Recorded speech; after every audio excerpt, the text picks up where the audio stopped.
Unos gemelos, recién nacidos, desaparecieron de una maternidad, dejando a su madre con el corazón destrozado y buscando respuestas. Pero 19 años después, ella ve los Juegos Olímpicos y reconoce una marca de nacimiento que le hiela la sangre. El amanecer en Puebla traía la promesa de un nuevo día para Guadalupe Hernández, una profesora de 23 años cuyo vientre abrigaba 2 vidas. El pequeño apartamento en el barrio de La Paz había sido transformado en los últimos meses. Miguel, su esposo de 25 años, dedicaba cada hora libre después de su trabajo como técnico de obras para finalizar la habitación de las bebés. En las paredes recién pintadas de amarillo claro, 2 cunas de madera aguardaban a las gemelas que llegarían en algunas semanas. «Voy a terminar de instalar los estantes esta noche», prometió Miguel mientras desayunaba aquella mañana de marzo de 2002. Guadalupe sonrió, acariciando su vientre prominente. Como profesora de literatura en la Escuela Secundaria Técnica número 12, había entrado en licencia por maternidad la semana anterior, un mes antes de lo previsto, debido a la presión alta que preocupaba a su obstetra, el doctor Ramírez. Eran las 3:17 de la madrugada del 24 de marzo, cuando la bolsa de Guadalupe se rompió, casi 6 semanas antes de lo previsto.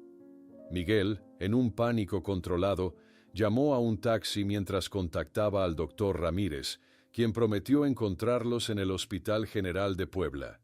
En el trayecto de 20 minutos, Guadalupe alternaba entre respiraciones cortas y oraciones susurradas.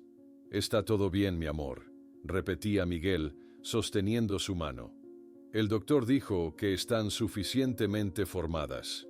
El parto fue difícil. Durante 12 horas, Guadalupe luchó entre contracciones que parecían no progresar.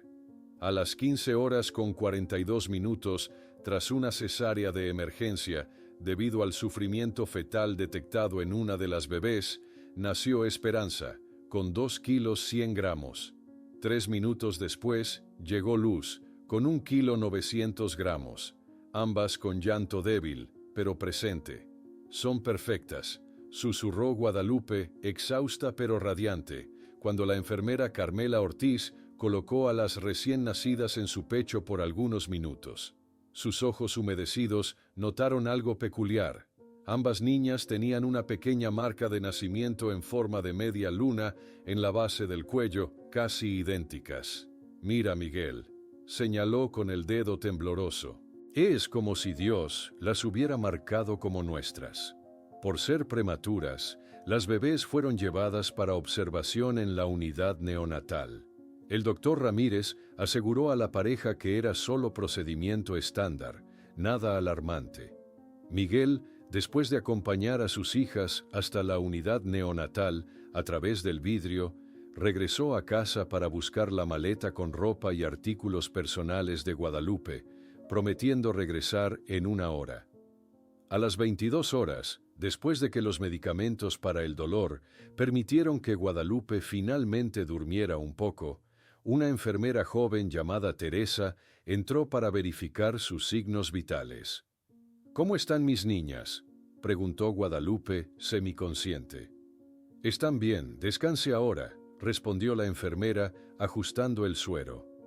Fue la última información que tuvo sobre sus hijas antes de la catástrofe.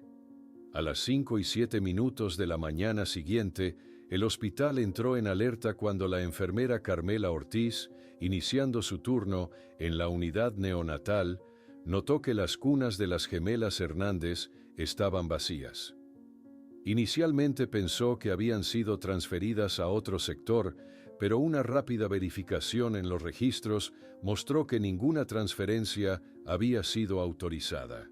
En minutos, la alerta de seguridad fue activada. El director del hospital, Dr. Alejandro Vega, fue llamado con urgencia mientras guardias revisaban los pasillos. Las cámaras de seguridad revelaron algo perturbador. Entre las 2:30 y las 2:45 de la madrugada, el sistema había fallado, con 15 minutos cruciales sin registro. Fue el subdirector de enfermería, Lorenzo Mendoza, quien tuvo la terrible misión de informar a los padres. Miguel, que había pasado la noche en el incómodo sofá del cuarto de Guadalupe, fue el primero en recibir la noticia. «Señor Hernández, necesitamos hablar sobre sus hijas», comenzó Mendoza, la voz casi inaudible. Miguel sintió que la sangre se le helaba. «¿Qué pasó con ellas? ¿Empeoraron?» «Señor, las niñas no están en la sala de recién nacidos. Estamos buscando en todo el hospital, pero...» Miguel se tambaleó, apoyándose en la pared para no caer. «¿Cómo que no están? ¿Dónde están mis hijas?»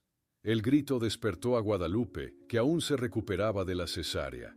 Al entender la situación, intentó levantarse de la cama, arrancándose el acceso venoso.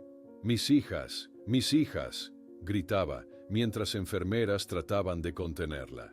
«¿Dónde están mis bebés?» En minutos, la habitación estaba llena. Médicos, enfermeras, guardias. El doctor Ramírez aplicó un sedante leve a Guadalupe, temiendo que su estado físico y emocional empeorara drásticamente. Miguel, entre lágrimas y furia, exigía respuestas que nadie tenía. La policía llegó en 30 minutos. El inspector Javier Robles, de la Unidad Especializada en Investigación de Personas Desaparecidas, asumió el caso inmediatamente. El hospital fue aislado, funcionarios interrogados, registros revisados. La primera semana fue una pesadilla de búsqueda incesante. El rostro de las gemelas Hernández, una única foto tomada por la enfermera Carmela con el celular de Miguel poco después del nacimiento, aparecía en todos los noticieros del país. La Procuraduría General de Justicia del Estado movilizó equipos para revisar hospitales, orfanatos y aeropuertos. Una pista surgió cuando Dolores Fuentes, empleada de limpieza en el turno de la madrugada, reportó haber visto una mujer con bata blanca y un hombre de traje oscuro, saliendo apresuradamente por una salida de servicio poco utilizada, llevando un bolso grande tipo médico, alrededor de las 2:40. Las búsquedas se ampliaron a las carreteras que conectaban Puebla con Ciudad de México, Veracruz y Oaxaca. Se montaron barreras, pero ya había pasado demasiado tiempo. 10 días después de la desaparición, Miguel encontró a Guadalupe sentada en la habitación vacía de las bebés, acunando 2 almohadas envueltas en mantas rosadas. «Las van a traer de vuelta», repetía ella, en estado casi catatónico. «Mis niñas volverán». Al final del primer mes, las investigaciones policiales comenzaron a enfriarse. El inspector Robles admitió en privado a Miguel que sin nuevas pistas, las posibilidades disminuían cada día.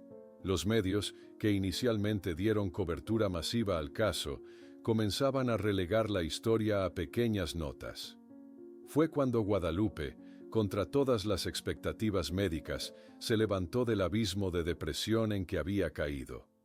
«Si no van a encontrar a mis hijas», declaró con voz firme a su esposo y su madre, «yo misma las encontraré. Si no van a encontrar a mis hijas, yo misma las encontraré». Estas palabras de Guadalupe, pronunciadas con una determinación inesperada, marcaron el inicio de una nueva etapa en su vida. Una vida que 5 años después había sido completamente redefinida por la tragedia. Cada mañana, Guadalupe Hernández despertaba antes de que sonara el despertador. Sus ojos se abrían automáticamente a las 5:30, como si su cuerpo hubiera desarrollado un reloj interno calibrado por el dolor. Lo primero que hacía, incluso antes de poner los pies en el suelo, era mirar el pequeño calendario en su mesa de noche, donde marcaba meticulosamente los días transcurridos desde la desaparición de sus hijas. 1825 días. 5 años completos de búsqueda incesante. El modesto apartamento en el barrio de La Paz, que una vez había estado lleno de esperanza, ahora era testimonio silencioso de una obsesión. La habitación que Miguel había pintado de amarillo suave para las gemelas se había transformado en lo que Guadalupe llamaba su centro de operaciones. Las paredes, antes destinadas a sostener móviles infantiles y cuadros de ositos, ahora estaban tapizadas con mapas de México, fotografías de niñas pequeñas enviadas por personas bien intencionadas, recortes de periódicos sobre casos similares y documentos oficiales con sellos de diversas instituciones gubernamentales. En el centro, una mesa con un computador y archivadores meticulosamente organizados ocupaba el espacio donde alguna vez estuvieron las dos cunas de madera.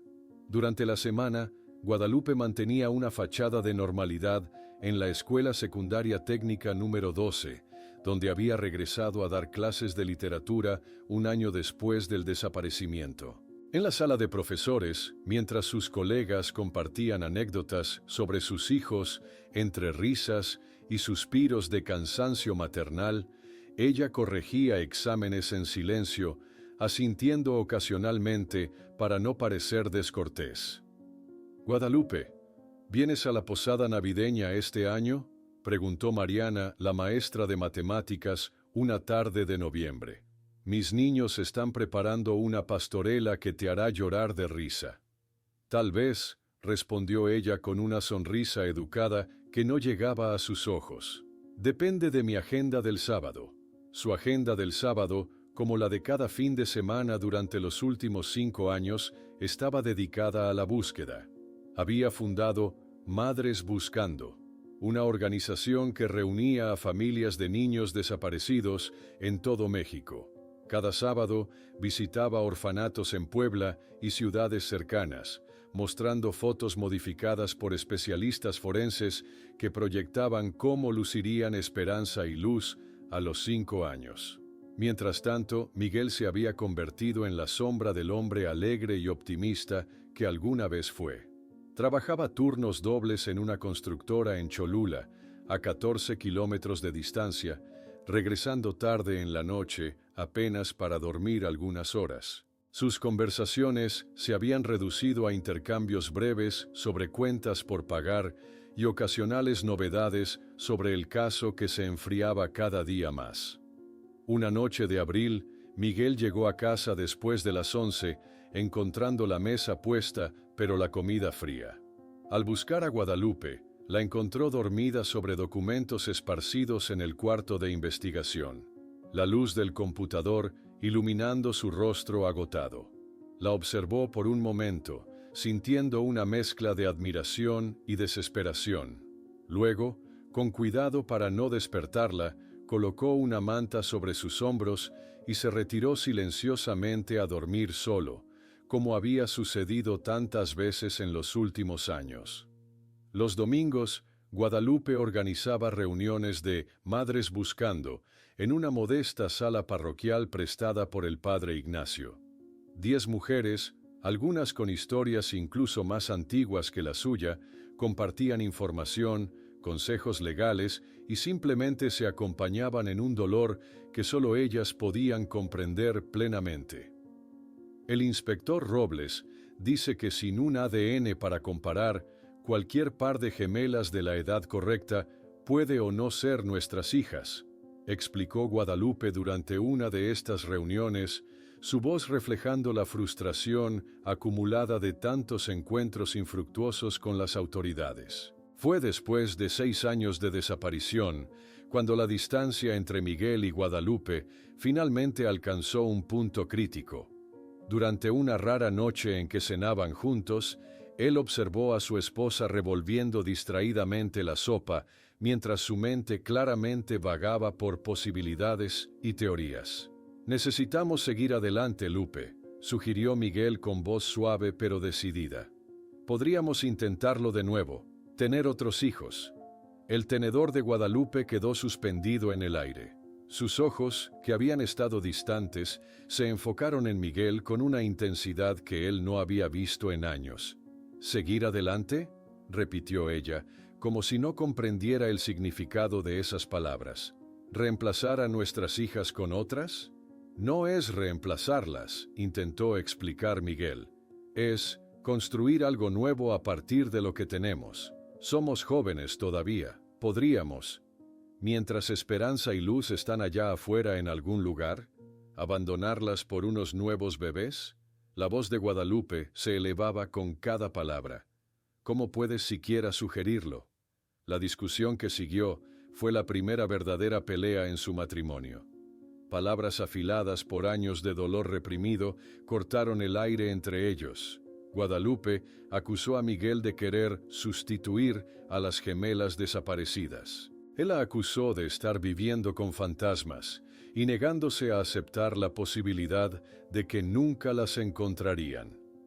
3 meses después, en una mañana gris de domingo, Miguel empacaba algunas ropas en una maleta pequeña. Guadalupe lo observaba desde el marco de la puerta, ninguno de los dos con lágrimas ya, como si las hubieran agotado durante los años previos. «Siempre estaré para lo que necesites», dijo él. «Y si, cuando encuentres alguna pista real, llámame de inmediato».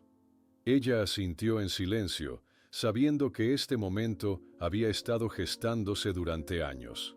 No intentó detenerlo. En el 8º aniversario del desaparecimiento, Miguel y Guadalupe se encontraron en el cementerio local frente a un pequeño memorial simbólico que habían erigido para las gemelas. No había cuerpos allí, solo una placa con sus nombres y 2 pequeños ángeles de mármol. Pese a su separación y al posterior divorcio que finalizarían ese mismo año, permanecían unidos por el hilo invisible del dolor compartido y la esperanza tenue que ninguno se atrevía a abandonar completamente. Un rayo de esperanza genuina llegó en el 9º año, cuando Rafael Sánchez, un periodista investigativo de El Universal, publicó una serie de reportajes sobre una red de adopciones ilegales que operaba en varios estados mexicanos entre los años 2000 y 2005. Guadalupe lo invitó a su apartamento, donde él extendió documentos sobre la mesa del comedor. Bebés, especialmente recién nacidos de piel clara, eran robados de hospitales públicos y vendidos a familias extranjeras o mexicanas adineradas, explicó Sánchez, señalando conexiones entre casos de desaparecimientos infantiles que formaban un patrón inquietante. En el 10º aniversario del desaparecimiento, mientras Guadalupe encendía velas frente a las fotografías de las bebés, su teléfono sonó. Era Miguel, su voz más animada de lo que ella había escuchado en años. Lupe, el antiguo director del hospital, Vega, fue arrestado por desvío de medicamentos y está dispuesto a hablar sobre lo que sabe de la desaparición de las niñas. La noticia sobre el arresto del doctor Vega encendió una chispa de esperanza en Guadalupe que no había sentido en años. Al día siguiente, ella y Miguel se reunieron en el despacho de Claudia Moreno, la abogada que había apoyado a Madres Buscando desde sus inicios. Sobre el escritorio de caoba descansaba el periódico con la fotografía del antiguo director del hospital, ahora visiblemente envejecido, siendo escoltado por policías. «Tenemos que actuar rápido», explicó Claudia mientras revisaba documentos. «Su detención es por desvío de medicamentos, no por el caso de las gemelas, pero podemos solicitar una entrevista como parte de la investigación que nunca se cerró oficialmente». Durante las siguientes 2 semanas, Guadalupe recorrió oficinas gubernamentales y juzgados, presentando solicitudes, apelando a contactos forjados a lo largo de una década de activismo. Sus noches las dedicaba a preparar argumentos y recopilar evidencias que justificaran la necesidad de interrogar a Vega sobre el desaparecimiento de sus hijas. La autorización judicial llegó finalmente, después de que 3 jueces la rechazaran y un cuarto, sensibilizado por la persistencia de Guadalupe, firmara el documento que le permitiría visitar al exdirector en la Penitenciaría Estatal de Puebla. El día de la visita, Guadalupe despertó antes del amanecer. Escogió cuidadosamente su ropa, un traje formal gris que usaba para las reuniones importantes de su organización. Quería proyectar seriedad y determinación, no la imagen de una madre desesperada que pudiera despertar lástima en lugar de respeto. El corredor de la prisión era frío y olía a desinfectante industrial. Un guardia de expresión impasible la guiaba por el laberinto de pasillos mientras ella repasaba mentalmente las preguntas preparadas durante tantas noches de insomnio. Sus tacones resonaban contra el suelo de concreto, marcando el ritmo de su corazón acelerado. En la sala de visitas, una habitación austera con una mesa metálica atornillada al suelo y 2 sillas igualmente inmóviles, Guadalupe esperó 10 minutos que parecieron eternos. Cuando la puerta finalmente se abrió, apenas reconoció al hombre que entró, el doctor Alejandro Vega, otrora figura imponente de autoridad médica, ahora un anciano de cabello completamente blanco, con el uniforme naranja colgando flácido sobre su cuerpo emaciado. «Señora Hernández», saludó él con voz ronca, sus ojos evitando contacto directo mientras tomaba asiento. «Han pasado muchos años». 10 años, 2 meses y 17 días, doctor Vega, respondió Guadalupe, su voz firme a pesar del torbellino emocional que sentía. «Cada uno de ellos sin mis hijas». Durante la primera media hora, Vega se mantuvo evasivo, repitiendo la versión oficial que Guadalupe había escuchado cientos de veces. Fue cuando ella mencionó el reportaje de Rafael Sánchez sobre la red de adopciones ilegales que algo cambió en la expresión del exdirector.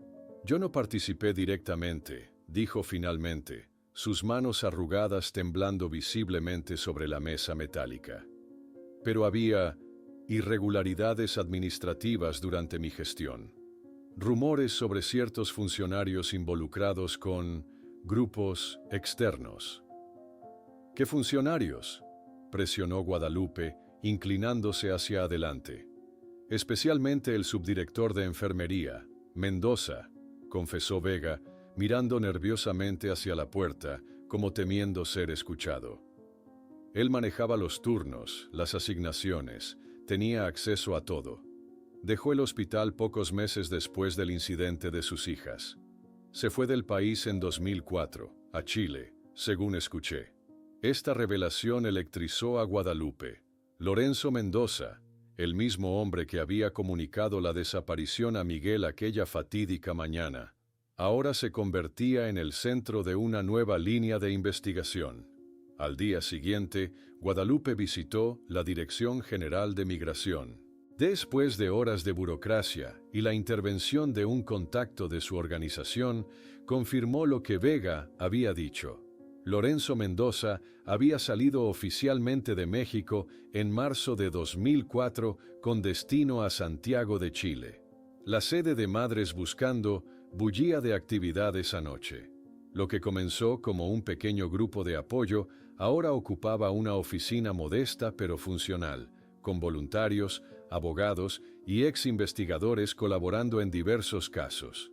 La noticia sobre Mendoza generó una oleada de entusiasmo y un plan de acción inmediato para extender la investigación a Chile. Mientras la búsqueda tomaba este nuevo rumbo internacional, la vida personal de Guadalupe alcanzaba otro hito significativo.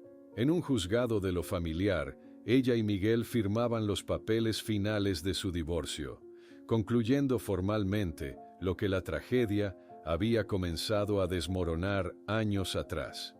«Siempre seremos los padres de esperanza y luz», dijo Miguel, estrechando su mano después de firmar. Su rostro, ahora marcado por líneas de preocupación y una barba salpicada de canas, mostraba una serenidad resignada. «Eso nunca cambiará». En ese mismo año, Guadalupe publicó Esperanza y Luz, la búsqueda interminable. El libro, que narraba no solo su historia personal, sino la de decenas de familias afectadas por desapariciones infantiles, se convirtió en un importante documento sobre tráfico de menores en México. El lanzamiento en una librería de Puebla atrajo a más personas de las esperadas, la fila para autógrafos extendiéndose por la calle, mientras otras madres en situaciones similares buscaban consuelo y orientación en sus palabras. La visibilidad que el libro le proporcionó llevó a Guadalupe a testificar ante senadores mexicanos, De pie ante el podio, con la fotografía de sus bebés prendida en su solapa, declaró con voz clara: «Hace 14 años, perdí a mis hijas dentro de un hospital público. Hoy, entiendo que no fue un caso aislado, sino parte de un sistema que lucra con nuestro dolor».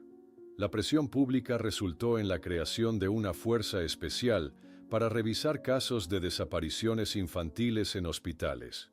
Sin embargo, por cada documento liberado, había 3 negados por cuestiones de seguridad nacional o simplemente extraviados en la burocracia. El avance más significativo llegó en 2019, cuando Rafael Sánchez compartió con Guadalupe documentos filtrados de Interpol. Sentados en la mesa de su cocina, revisaron información que sugería conexiones entre la red de adopciones ilegales mexicana y operaciones similares en Chile, Argentina y España.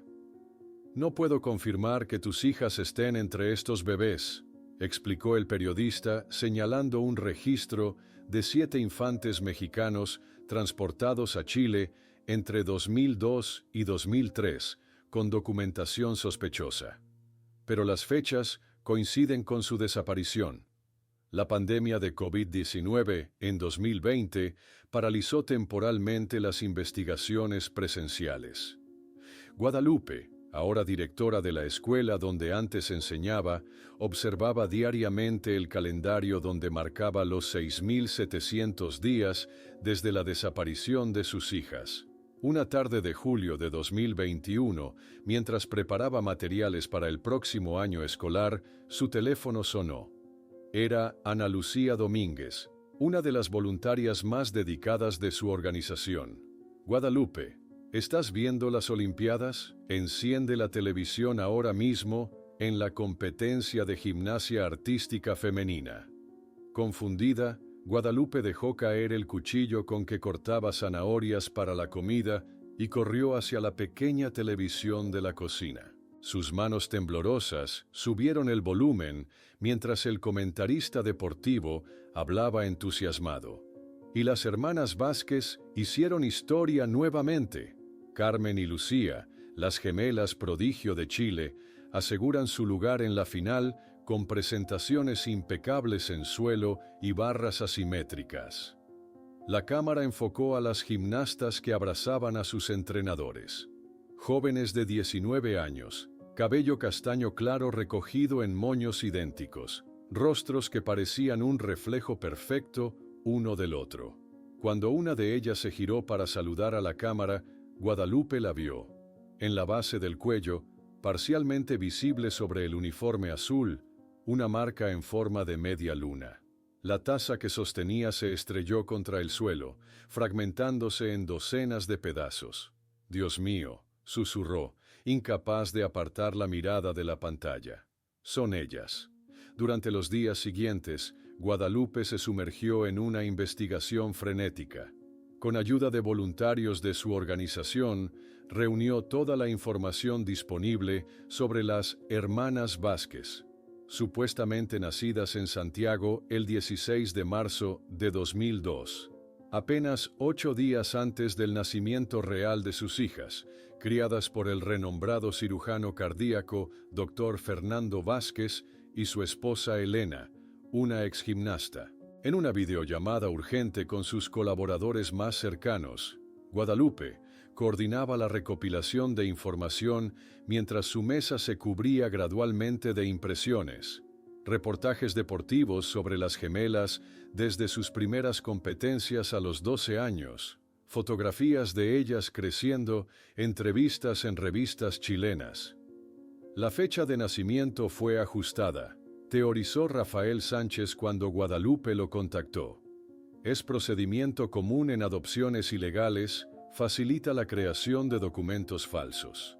Más impactante aún era el parecido físico. Guadalupe y Rafael compararon fotos de las gimnastas con imágenes antiguas de ella y Miguel a la misma edad. La semejanza en la estructura facial, los ojos, la forma de la nariz, resultaba innegable incluso para el observador más escéptico, y estaba la marca de nacimiento aquella misma marca que Guadalupe había notado en los primeros y únicos momentos que tuvo con sus bebés. 3 días después del descubrimiento, Guadalupe solicitó una reunión urgente con la fiscal especializada Patricia Montero.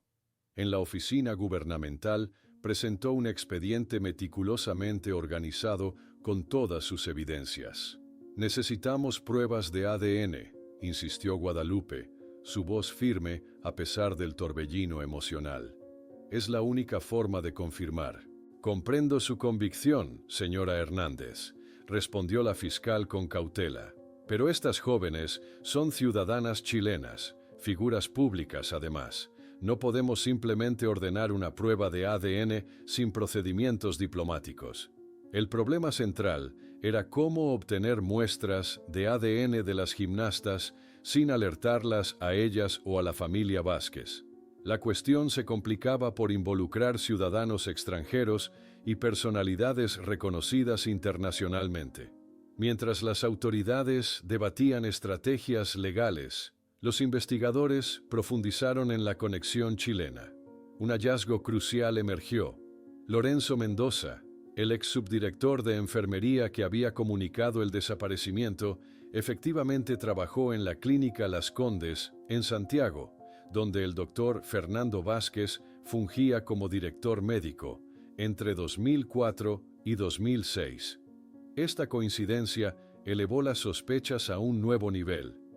Mediante cooperación judicial internacional, obtuvieron registros bancarios que revelaron una transferencia de $45,000 del Dr. Vázquez a una cuenta en las Islas Caimán vinculada a una empresa fantasma de Mendoza en febrero de 2002, justo un mes antes del nacimiento de las gemelas. La solución llegó de forma inesperada. Durante una entrevista colectiva tras la final olímpica, donde el equipo chileno conquistó un histórico 5º lugar, un colaborador de la organización de Guadalupe, disfrazado como reportero, ofreció agua a las gimnastas. Las botellas usadas fueron discretamente recolectadas y enviadas inmediatamente a México. Las muestras se remitieron a análisis comparativo con el ADN de Guadalupe y Miguel, quien a pesar del divorcio y su nuevo matrimonio, accedió inmediatamente a cooperar. El laboratorio en Ciudad de México, contratado por la Fiscalía, prometió resultados en 2 semanas. Durante la espera, Guadalupe investigó exhaustivamente a los Vázquez. El doctor Fernando era hijo de un general del período Pinochet, con conexiones políticas significativas en Chile. Su esposa Elena provenía de una familia tradicional de Santiago, pero aparentemente no podía tener hijos debido a complicaciones de salud. En 2002, la pareja anunció repentinamente el nacimiento de gemelas por vientre subrogado, informó un periodista chileno que auxiliaba en la investigación. Pero no hay registros médicos oficiales de esto, solo declaraciones a la prensa. El 17 de agosto de 2021, casi 20 años después de la desaparición, sonó el teléfono de Guadalupe. Era la fiscal especializada Patricia Montero. «Señora Hernández, los resultados han llegado. El ADN es compatible en 99.98%. Son sus hijas». Guadalupe se desplomó en la silla, el teléfono resbalando de su mano. Doña Consuelo, que estaba con ella, tomó el aparato. «¿Qué sucede ahora?», preguntó la anciana con voz temblorosa. «Estamos solicitando cooperación de las autoridades chilenas», explicó la fiscal. «Es un caso delicado, que involucra figuras públicas de otro país.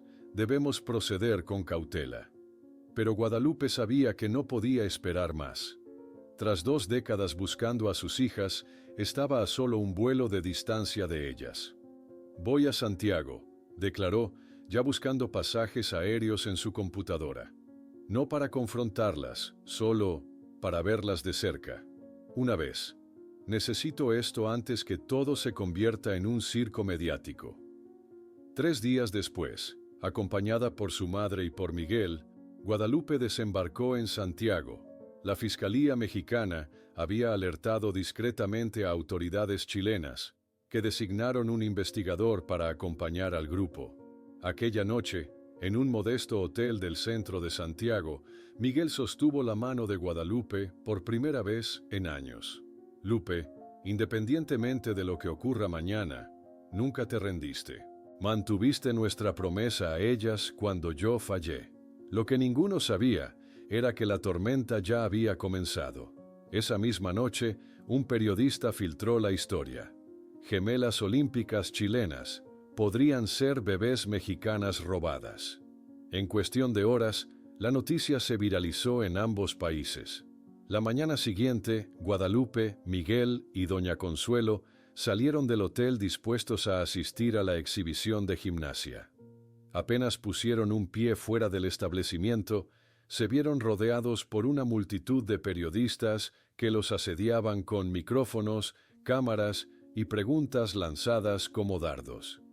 ¿Es verdad que las Vázquez son sus hijas? ¿Cómo las identificó después de tantos años? ¿Planea demandar a la familia Vázquez? Miguel intentó proteger a Guadalupe y a doña Consuelo, abriéndose paso entre la muchedumbre, mientras el oficial Rodrigo Valenzuela, el investigador chileno designado para acompañarlos, los escoltaba hacia un vehículo oficial. Una vez dentro del auto, Valenzuela les dio la devastadora noticia. La familia Vázquez desapareció durante la noche. Salieron de casa precipitadamente según los vecinos. La exhibición ha sido cancelada y estamos monitoreando aeropuertos y fronteras. Guadalupe sintió que revivía la pesadilla original. Después de 19 años de búsqueda, cuando finalmente estaba a punto de reencontrarse con sus hijas, éstas habían vuelto a desaparecer. No puede ser, murmuró, apretando la mano de su madre. No otra vez. Mientras tanto, a 200 kilómetros de Santiago, en un hotel provincial cerca de Chillán, Carmen y Lucía Vázquez observaban atónitas la televisión de su habitación. Las noticias mostraban sus rostros alternando con los de Guadalupe y Miguel, mientras un periodista relataba la extraordinaria historia de dos bebés robadas de un hospital mexicano que ahora, 19 años después, aparecían como estrellas olímpicas chilenas. ¿Crees que sea verdad?, preguntó Lucía a su hermana, su voz apenas un susurro para evitar ser escuchada a través de la fina pared que la separaba de la habitación donde sus padres discutían acaloradamente.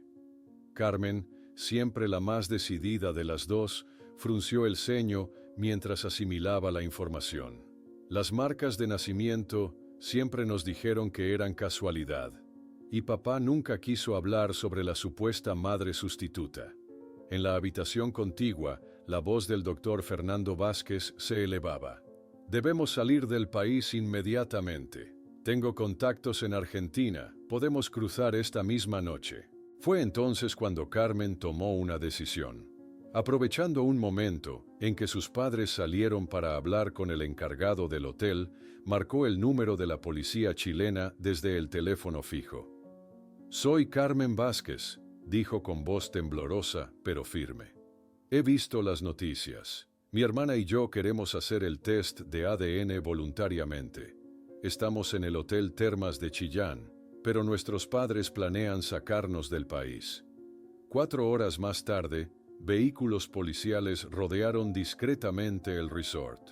El doctor Fernando y Elena Vázquez fueron interceptados en el restaurante mientras intentaban cenar con normalidad, aparentando ser simples turistas. Doctor Vázquez, queda detenido para interrogatorio en relación al caso de sustracción de menores y falsificación de documentos oficiales, anunció el oficial a cargo mientras 2 policías lo esposaban. «Es un error, soy un ciudadano respetable», protestó el médico, su rostro enrojecido por la indignación, mientras miraba a las gemelas, que observaban la escena en silencio desde una mesa cercana. Las jóvenes fueron escoltadas a una van policial diferente, mientras Elena gritaba desgarradoramente, «Nuestras hijas, no pueden llevarse a nuestras hijas», mientras era conducida a otro vehículo. De regreso en Santiago, Guadalupe caminaba nerviosamente por la habitación del hotel, ensayando mentalmente lo que diría a sus hijas si finalmente lograba verlas. Miguel permanecía sentado en la orilla de la cama, rostro entre las manos, abrumado por la situación. ¿Y si no quieren conocernos?, preguntó él, verbalizando el miedo que ambos compartían. Han vivido toda su vida con otra familia, otra identidad. Antes de que Guadalupe pudiera responder, el teléfono sonó. Era el oficial Valenzuela con noticias. Habían localizado a la familia Vázquez y, sorprendentemente, las gemelas habían solicitado voluntariamente someterse a pruebas de ADN. 2 días después, tras confirmarse nuevamente la compatibilidad genética, se organizó una videollamada desde la Embajada Mexicana en Santiago. Con permiso de todos los involucrados, la histórica conversación sería transmitida por televisiones mexicanas y chilenas, convirtiéndose en un momento que conmovería a millones de espectadores. Guadalupe y Miguel aguardaban en una sala de la Fiscalía en Ciudad de México, la pantalla frente a ellos todavía en negro. Cuando finalmente se estableció la conexión, aparecieron Carmen y Lucía, sentadas lado a lado, sus expresiones idénticas de nerviosismo y curiosidad. «Hola», dijo Guadalupe, lágrimas corriendo libremente por su rostro. «Soy su madre biológica. Las he buscado todos los días de los últimos 19 años». Un silencio cargado de emoción llenó ambos espacios, separados por miles de kilómetros, pero unidos por lazos de sangre innegables. ¿Cómo éramos cuando nacimos?», preguntó Lucía con voz temblorosa, rompiendo finalmente el silencio. «Tú naciste 3 minutos después de tu hermana», respondió Guadalupe suavemente. «Eras más pequeña, 1,9 kg, pero tenías pulmones fuertes. Tu llanto era más potente que el de tu hermana». «¿Y nuestros nombres?», preguntó Carmen. «Esperanza y Luz», respondió Miguel, hablando por primera vez. «Esperanza por mi madre y Luz porque ustedes trajeron luz a nuestras vidas». Las gemelas intercambiaron una mirada, un diálogo silencioso pasando entre ellas, como solo pueden hacerlo quienes han compartido el útero materno. «Queremos conocerlos», decidió Carmen finalmente, en persona. Mientras las autoridades mexicanas y chilenas negociaban los términos del encuentro oficial entre las gemelas y sus padres biológicos, Lorenzo Mendoza, el hombre que había orquestado el robo 19 años antes, observaba la noticia en un bar de Costa Rica, arrojaba algunos billetes sobre la barra y salía apresuradamente para hacer una llamada.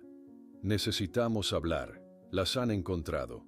La noticia sobre las gemelas encontradas tras casi 2 décadas de búsqueda recorrió el mundo. Mientras los preparativos para el encuentro oficial se organizaban, Lorenzo Mendoza era escoltado por agentes de la Interpol en el Aeropuerto Internacional de Ciudad de México. El hombre que había orquestado el robo de las niñas intentaba ocultar su rostro bajo un abrigo oscuro, mientras los flashes de las cámaras intentaban capturar la imagen del villano que había destrozado tantas vidas. En su habitación de hotel, Guadalupe pasó la noche anterior al encuentro probándose diferentes conjuntos, esparciendo opciones sobre la cama mientras doña Consuelo intentaba calmarla con palabras suaves. «Nada me parece adecuado», se lamentaba Guadalupe, descartando otro vestido. «¿Qué se supone que debe usar una madre para conocer a sus hijas después de 19 años? Lo que sea que elijas estará bien», respondió la anciana, tomando sus manos temblorosas. «Ellas no vienen a ver tu ropa, vienen a conocerte a ti». Esa misma mañana, Miguel llegó al hotel con un pequeño álbum fotográfico bajo el brazo.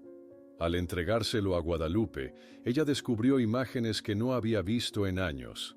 Los primeros días de las gemelas, el cuarto amarillo cuidadosamente preparado, los pequeños juguetes que nunca fueron utilizados.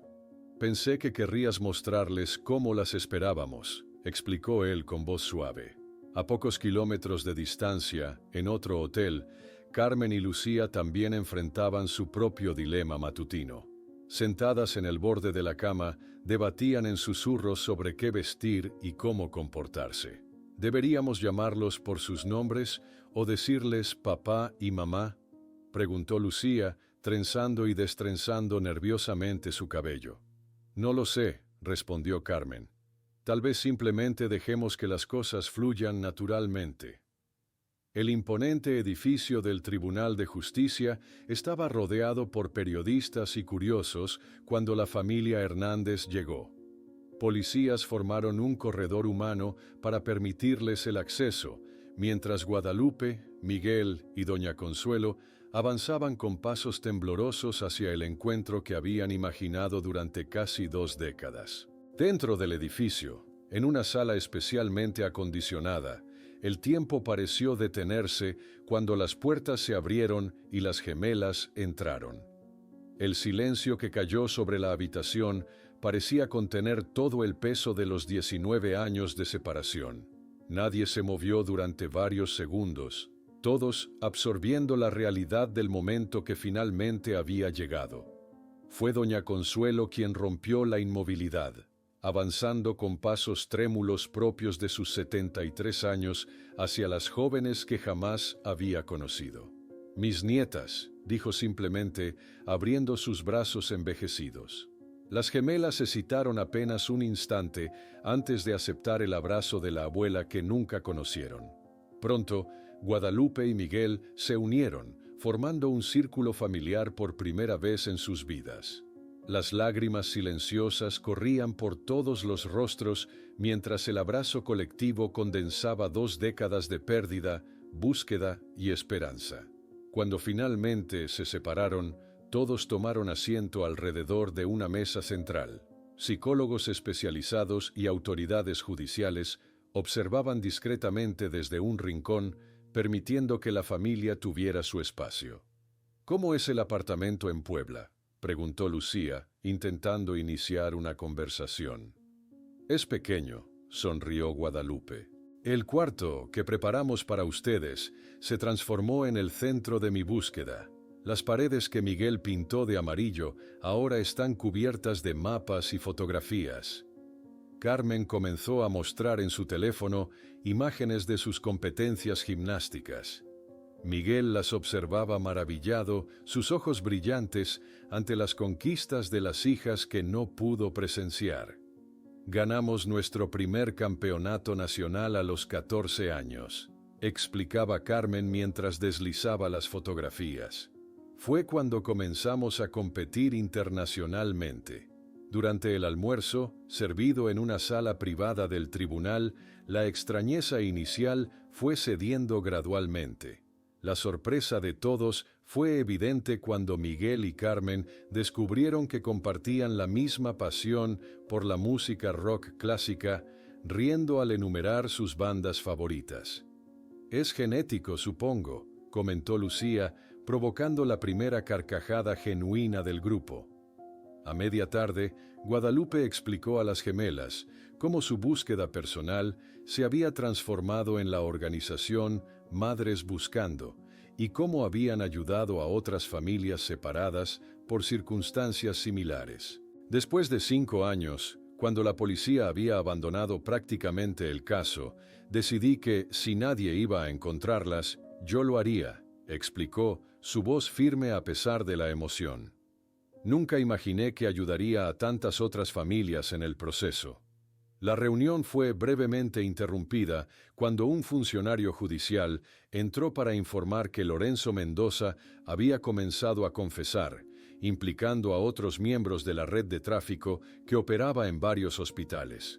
La noticia provocó un momento de tensión, recordando a todos la dolorosa razón de su separación.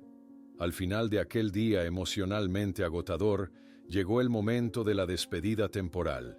Intercambiaron números telefónicos y planificaron los próximos encuentros.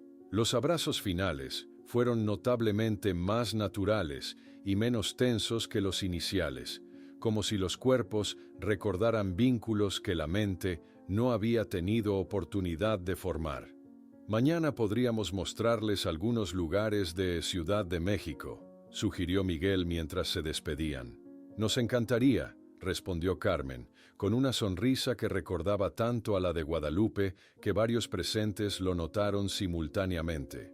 Al regresar a su hotel tras el encuentro emocionalmente extenuante, las gemelas encontraron a Elena Vázquez, quien había sido temporalmente liberada bajo fianza, esperándolas en el vestíbulo.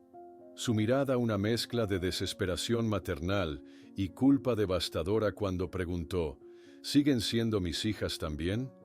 ¿Siguen siendo mis hijas también? La pregunta de Elena Vázquez quedó suspendida en el aire del vestíbulo, cargada de desesperación y culpa.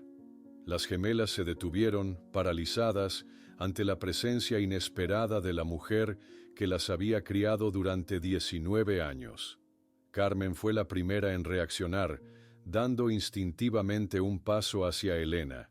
Un empleado del hotel, reconociendo a la mujer de las noticias, se aproximó con intención de intervenir. «Está bien», dijo Lucía al hombre. «Queremos hablar con ella». El gerente del establecimiento, preocupado por el revuelo mediático, les ofreció una pequeña sala de conferencias para su conversación privada.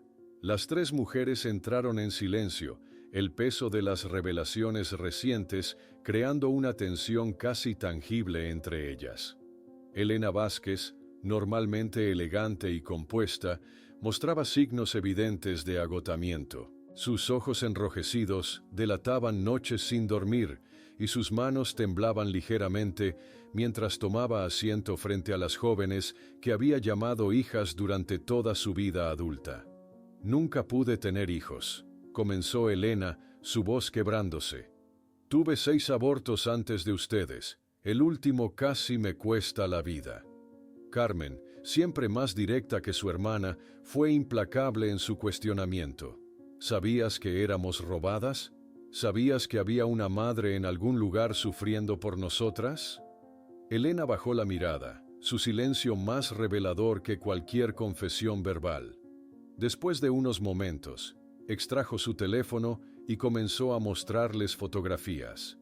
El primer día de escuela de las gemelas, cumpleaños, recitales de ballet antes de la gimnasia, momentos familiares ordinarios que representaban una vida entera construida sobre una mentira. Fernando me dijo que venían de una madre sustituta que no quería ser identificada, explicó finalmente, aunque su tono sugería que siempre había sospechado algo más oscuro. Cuando insistí en conocerla, dijo que era mejor así, legalmente más seguro.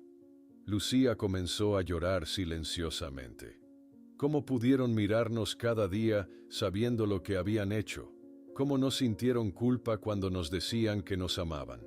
Sí sentimos culpa, admitió Elena, sus propias lágrimas cayendo ahora. Fernando comenzó a beber más. Yo tomaba ansiolíticos, pero también las amábamos genuinamente. Eso nunca fue una mentira. Mientras la tensa reunión continuaba en Santiago, Guadalupe recibía la llamada de Carmen desde su habitación de hotel en Ciudad de México. Su rostro reflejó una cascada de emociones mientras escuchaba sobre el encuentro inesperado con Elena. «Estamos bien», aseguró Carmen. «Solo necesitábamos hablar con ella, entender».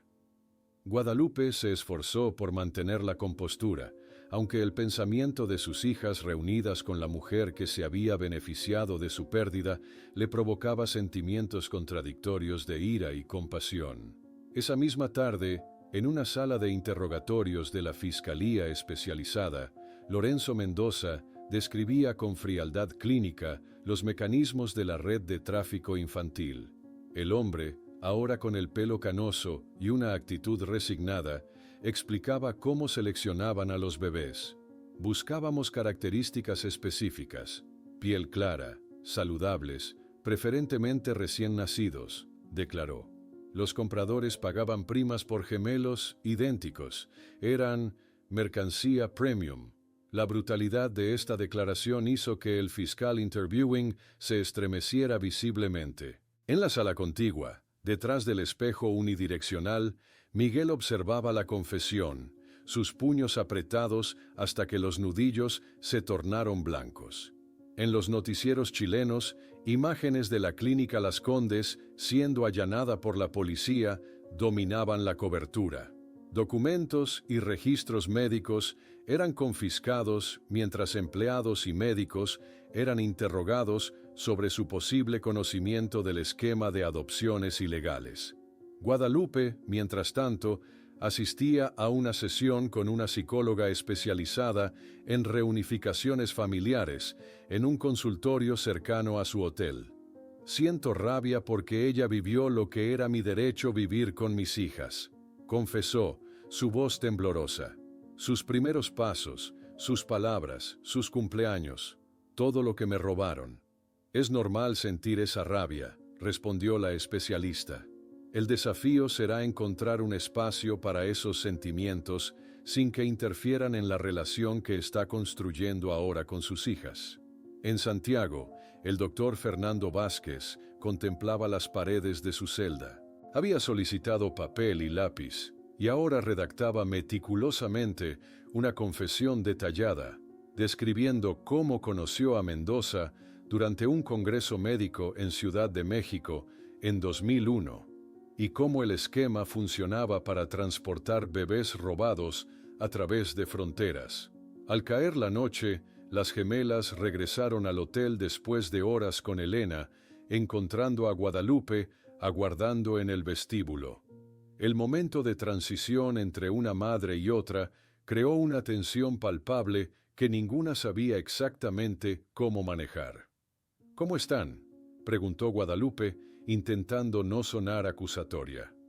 Carmen tomó aire profundamente antes de responder. Necesitamos que entiendas algo, dijo con voz determinada pero gentil. Ella hizo algo terrible, imperdonable, pero fue nuestra madre durante 19 años. No podemos simplemente borrar eso. Para aliviar la tensión, Guadalupe sugirió dar un paseo.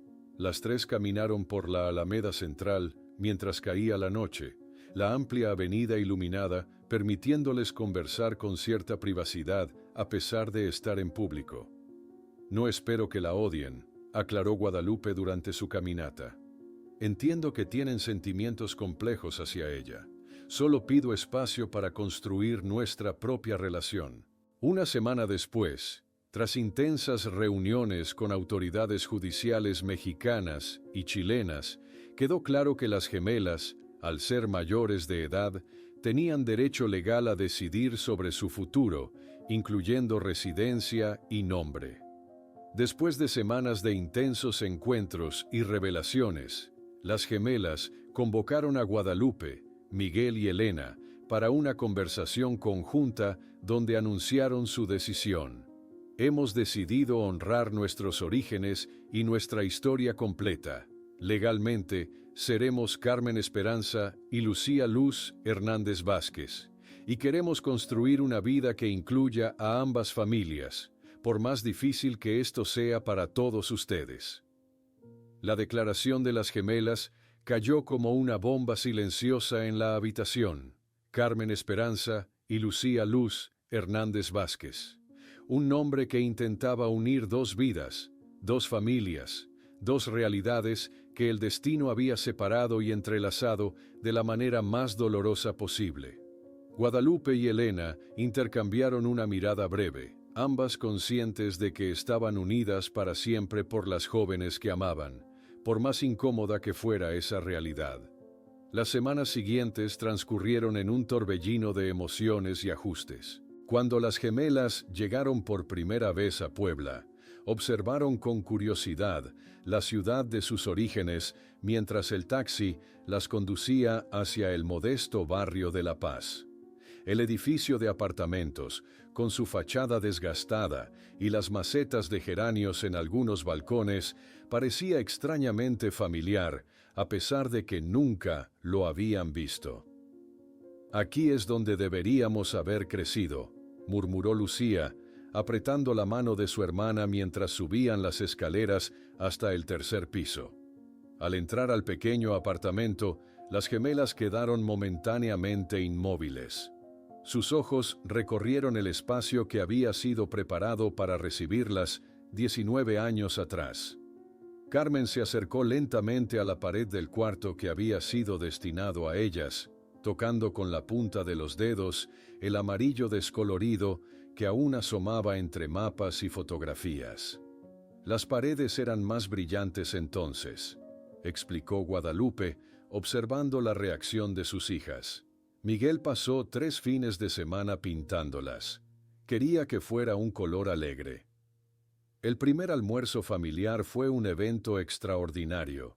Tíos, primos y vecinos que habían participado en las búsquedas durante años se reunieron para conocer a las niñas Milagro, como las había apodado la prensa local. Cada abrazo, cada lágrima de los presentes contaba la historia de una comunidad que nunca había olvidado a las bebés desaparecidas. Doña Consuelo preparó un festín de platillos tradicionales mexicanos. Para sorpresa de todos, las gemelas devoraron con entusiasmo los chiles rellenos y el mole, revelando una predilección por los sabores picantes que nunca habían entendido durante su vida en Chile. Siempre me regañaban en casa por agregar tanto picante a la comida, comentó Carmen mientras saboreaba un taco. Ahora entiendo por qué. Durante los días siguientes, las jóvenes fueron descubriendo retazos de su identidad original. Carmen pasó horas recorriendo álbumes familiares de los Hernández, notando asombrada el parecido con tíos y primos que explicaba rasgos que siempre habían considerado únicos entre los Vázquez. «Mis manos», exclamó una tarde, comparando sus dedos largos con los de una fotografía de su abuelo paterno. Siempre me preguntaba de dónde había sacado estas manos. En Chile, todos decían que eran perfectas para la gimnasia. La conexión con Guadalupe se fue construyendo gradualmente a través de pequeños momentos compartidos. Una tarde, Lucía se unió a su madre biológica en la cocina para aprender a hacer tortillas a mano, una tarea aparentemente simple que se convirtió en una sesión de risas y confidencias. En el colegio en Santiago, compartió Lucía mientras intentaba dar forma a la masa, siempre me sentía diferente, como si no encajara del todo. Ahora entiendo por qué. El reencuentro con Miguel también tuvo sus propios matices. Una tarde, llevó a las gemelas a conocer la constructora donde trabajaba, presentándolas orgullosamente a sus colegas. Para su sorpresa, Carmen mostró un interés genuino en los aspectos técnicos de la construcción, revelando una aptitud compartida que nadie había detectado antes. «Siempre me ha fascinado la arquitectura», confesó ella, mientras examinaba los planos de un proyecto.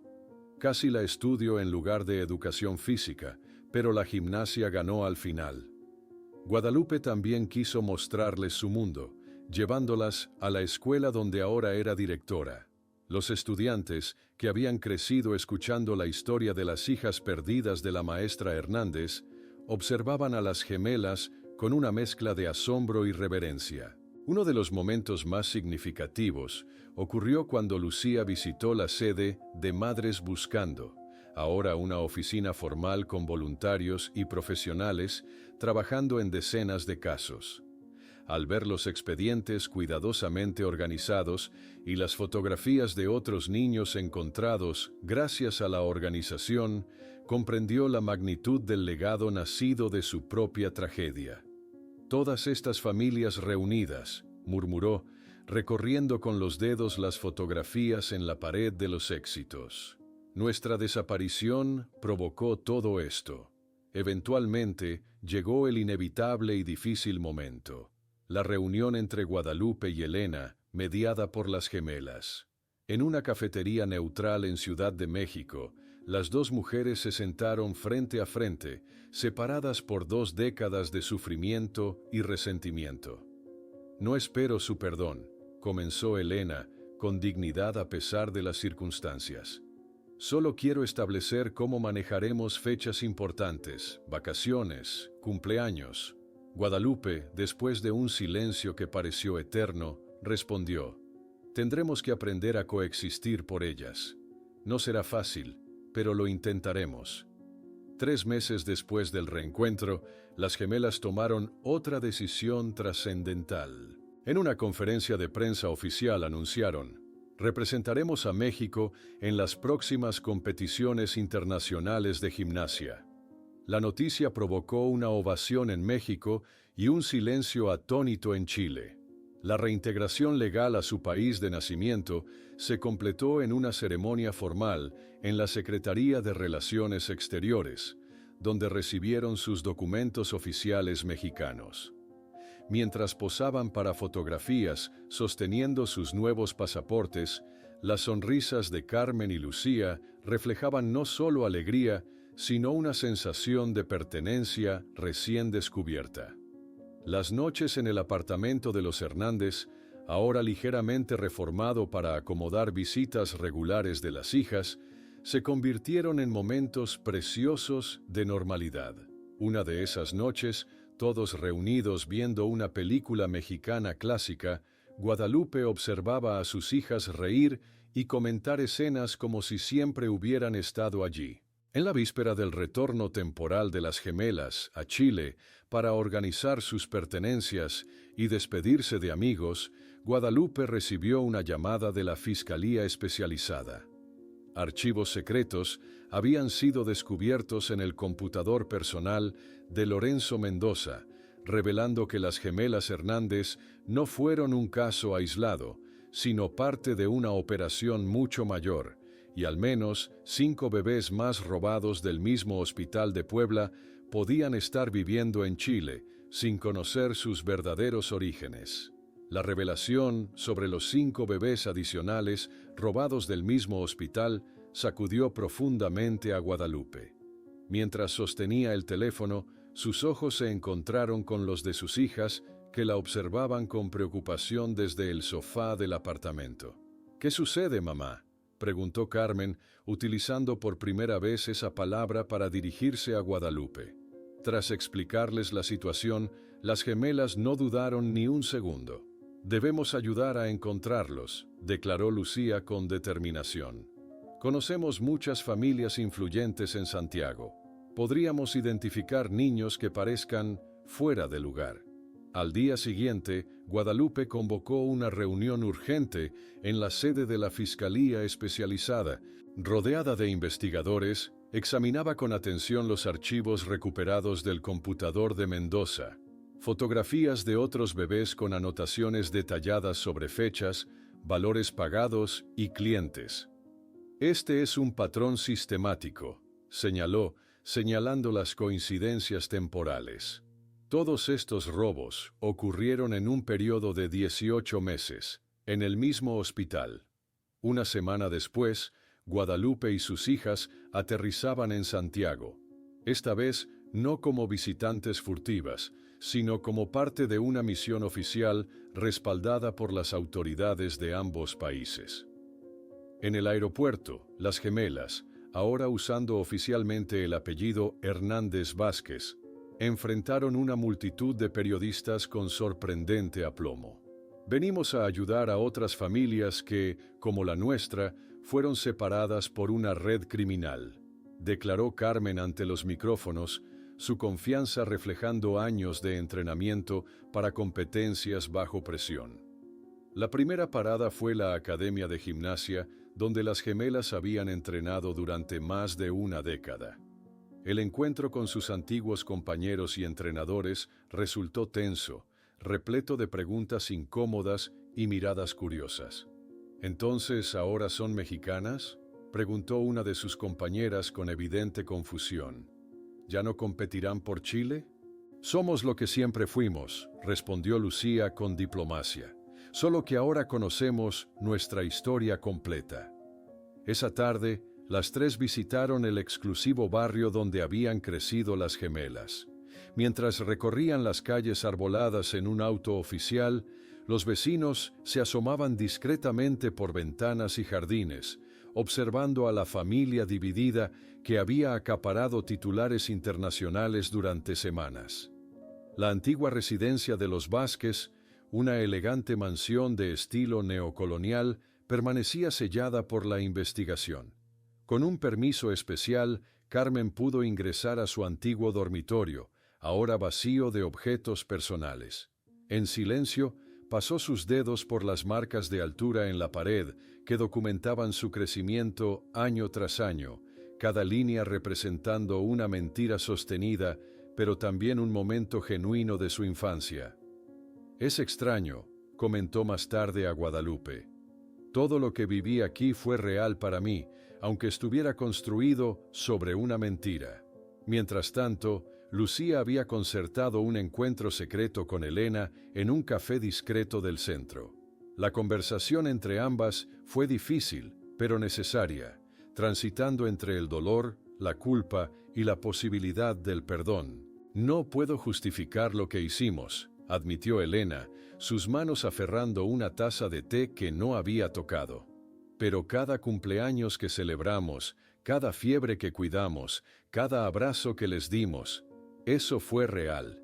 Al despedirse, Lucía abrazó brevemente a Elena, un gesto que sorprendió a ambas por su espontaneidad y por lo que simbolizaba, la complejidad de un amor maternal que, aunque nacido de un crimen, había sido genuino en su expresión cotidiana. En su tercer día en Santiago, Guadalupe se presentó oficialmente en la Policía de Investigaciones de Chile, ofreciendo la colaboración de Madres Buscando para identificar otras posibles víctimas de la red de tráfico. «Nuestra organización ha desarrollado métodos específicos para rastrear niños desaparecidos», explicó, entregando un expediente con casos resueltos. «Queremos poner esta experiencia al servicio de las familias chilenas y mexicanas afectadas». Por las noches, en su habitación de hotel, Guadalupe y Miguel conversaban por videollamada, reconectándose a través de la experiencia compartida de recuperar a sus hijas.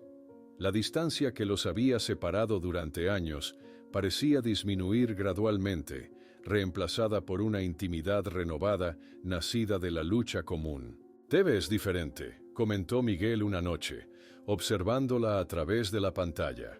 «Más en paz». «Por primera vez en 20 años, puedo dormir sin preguntarme dónde están mis hijas», respondió ella con una sonrisa serena. En Ciudad de México, el juicio contra Lorenzo Mendoza avanzaba rápidamente. Durante una sesión particularmente emotiva, Carmen y Lucía testificaron sobre el impacto de descubrir sus verdaderos orígenes, mientras periodistas llenaban la galería y dibujantes judiciales capturaban la escena para los medios. «Crecimos sintiéndonos amadas», declaró Lucía, «pero también sintiendo que algo fundamental faltaba, algo que no podíamos nombrar». En su celda, Lorenzo Mendoza detallaba fríamente los mecanismos de la operación ante fiscales asombrados por su franqueza. «El hospital en Puebla era perfecto, seguridad mínima, administración corrupta, muchos nacimientos de clases bajas que carecían de poder para investigar cuando algo desaparecía. Mientras tanto, en Santiago, el doctor Vázquez negociaba con su abogado una posible reducción de pena a cambio de información valiosa. Puedo darles nombres de otros 3 médicos chilenos que adquirieron bebés a través de la misma red. Ofreció, su arrogancia profesional finalmente quebrada por la realidad de su situación. Hacia el final de su estadía en Chile, las gemelas visitaron el orfanato Hogar de Cristo, donde funcionarios ya habían identificado a 2 niños con historias sospechosamente similares a la suya. Mientras recorrían las instalaciones, Lucía observaba a los niños jugando en un patio interior. «¿Cuántos de ellos no saben quiénes son realmente?», comentó a Carmen mientras caminaban de regreso. «¿Cuántos tienen familias buscándolos sin descanso?». El último día, las 3 empacaron pertenencias del cuarto de las gemelas en la casa de los Vázquez, seleccionando cuidadosamente qué llevar a su nueva vida en México. Cada objeto, trofeos deportivos, fotografías escolares, peluches de la infancia, estaba cargado de memorias complejas que ahora debían integrarse en una narrativa vital reconstruida. En el vuelo de regreso a México, con las gemelas dormidas en los asientos contiguos, Guadalupe recibió un mensaje que hizo que su corazón se acelerara. Una familia de Veracruz, cuyos gemelos recién nacidos desaparecieron de un hospital en 2004 por el mismo esquema, acababa de recibir confirmación positiva de ADN. Sus hijos habían sido localizados en un pequeño pueblo del norte de Chile y suplicaban su ayuda para el reencuentro. El mensaje iluminó el rostro de Guadalupe con una mezcla de emoción y determinación renovada. Otra familia, otros gemelos, otra oportunidad de sanar heridas que parecían imposibles apenas unos meses atrás. Mientras las gemelas dormían pacíficamente a su lado, Guadalupe comprendió que su historia personal se había transformado en algo mucho más grande que ella misma. 2 años después de aquel vuelo, la sede de la Fundación Internacional Madres Buscando ocupaba un edificio renovado en el centro de Ciudad de México. Lo que comenzó como un pequeño grupo de madres desesperadas reuniéndose en una sala parroquial se había convertido en una organización reconocida internacionalmente, con oficinas en 5 países latinoamericanos. En las paredes del vestíbulo principal, docenas de fotografías mostraban familias reunificadas, incluidas las gemelas Hernández Vázquez y otras 15 familias mexicanas que habían recuperado a sus hijos gracias a los archivos de Mendoza. Guadalupe acababa de regresar de Nueva York, donde había participado en una conferencia de la ONU sobre tráfico humano. Su testimonio, ahora respaldado por estadísticas y resultados concretos, había conmovido a delegados de todo el mundo y generado compromisos de cooperación internacional para combatir las redes que seguían operando en las sombras. La perseverancia de una madre puede cambiar políticas internacionales, había dicho en su discurso, porque nuestro amor no reconoce fronteras ni plazos de prescripción. Mientras tanto, en un aula de la Facultad de Derecho de la UNAM, Lucía Luz Hernández Vázquez debatía apasionadamente sobre la necesidad de reformar las leyes de adopción internacional durante un seminario especializado. Su experiencia personal la había convertido en una voz única en los círculos académicos, capaz de articular tanto los aspectos legales como los profundamente humanos de estas situaciones. No podemos permitir que la burocracia proteja a quienes trafican con la vida de los más vulnerables, argumentaba, su elocuencia cautivando incluso a los profesores más experimentados. A sus 21 años, ya era considerada una promesa brillante en el campo del derecho internacional humanitario.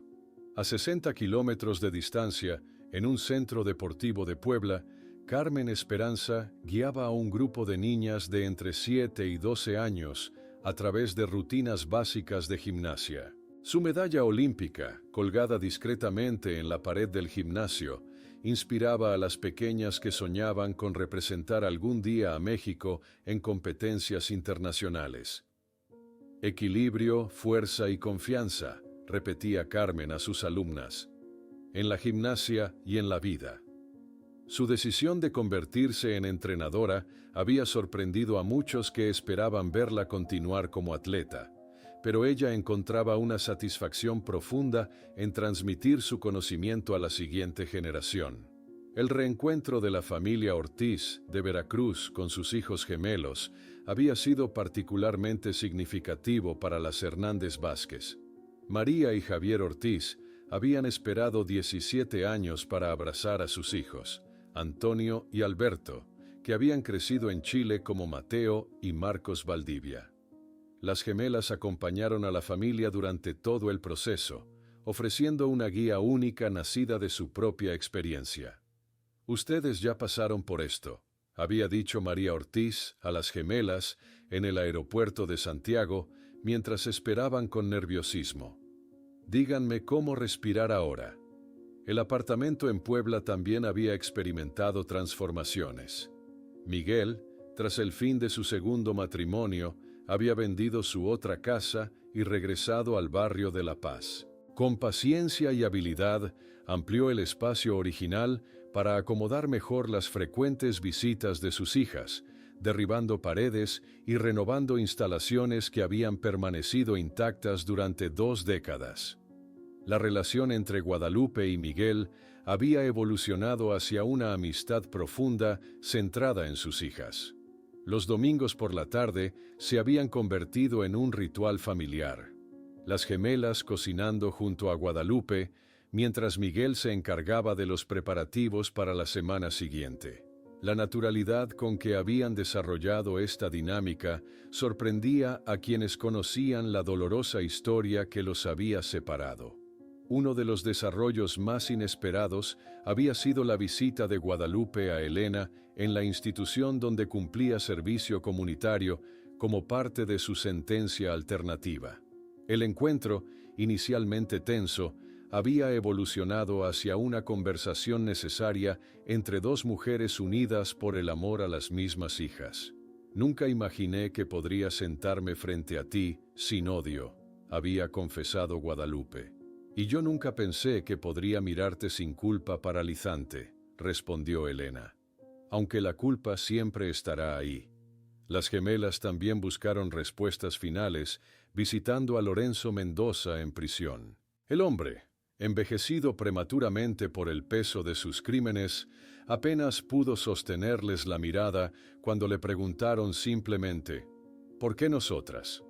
El 21º aniversario de las gemelas se celebró en el modesto apartamento ampliado de Puebla, ahora decorado con fotografías que documentaban tanto los recientes 2 años con los Hernández como momentos anteriores con los Vázquez. La fiesta reunió a ambas familias extendidas en una coexistencia que, si bien no era perfecta, reflejaba la extraordinaria capacidad humana para construir puentes sobre abismos aparentemente insalvables. El momento más sorprendente de la celebración fue la llegada de Elena, quien había obtenido un permiso especial para asistir. Traía un pequeño regalo y fue recibida con civilidad por Guadalupe, quien demostró una madurez impresionante al servir personalmente una copa de vino a la mujer que había criado a sus hijas. Al finalizar la fiesta, Guadalupe y sus hijas subieron al pequeño terrazzo del edificio. Bajo el cielo estrellado de Puebla, las 3 contemplaban las luces de la ciudad mientras reflexionaban sobre su extraordinaria jornada. «¿Valió la pena?», preguntó Lucía, contemplando el horizonte. «Todos estos años de búsqueda, de dolor». Guadalupe sonrió, observando a las jóvenes mujeres en que se habían convertido sus bebés. Fuertes, inteligentes, compasivas, a pesar de todas las mentiras que habían estructurado sus vidas. «Cada segundo», respondió. «Aprendí que el amor maternal no tiene fecha de caducidad, ni la distancia puede borrarlo». Mientras la familia contemplaba el futuro, una llamada interrumpió el momento. Era de la Interpol. Los archivos de Mendoza habían revelado conexiones con redes similares en Argentina, Perú y Colombia, y las autoridades de esos países estaban solicitando la experiencia única de Guadalupe y sus hijas para ayudar a desmantelar lo que parecía ser la mayor red de tráfico infantil jamás descubierta en América Latina, ofreciendo la posibilidad de reunir a cientos de familias separadas durante décadas.